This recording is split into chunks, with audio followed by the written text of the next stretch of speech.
5h08, ce sont deux lettres synonymes d'insulte, de rejet, de discrimination. PD, c'est aussi le titre d'un court-métrage engagé qui rencontre un joli succès. Oui, 1,5 million de visionnages en 3 semaines, alors que les agressions homophobes et transphobes ont augmenté de 36% en un an, selon les recensements de l'association SOS Homophobie. Eh bien, l'éducation nationale réfléchit à diffuser ce film PD dans les écoles. Angèle Châtelier.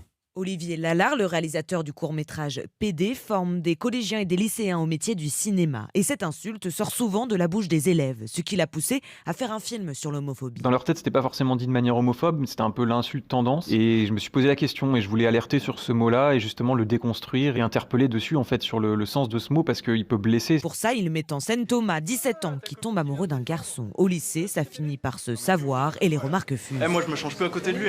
Vas-y, comment ça là? PD. Qu'est-ce que j'ai entendu là? Dans le court-métrage, un professeur s'adresse à sa classe. Vous, ce qu'on vous apprend de Jules César, c'est quoi? Un grand empereur, un grand conquérant, un grand guerrier?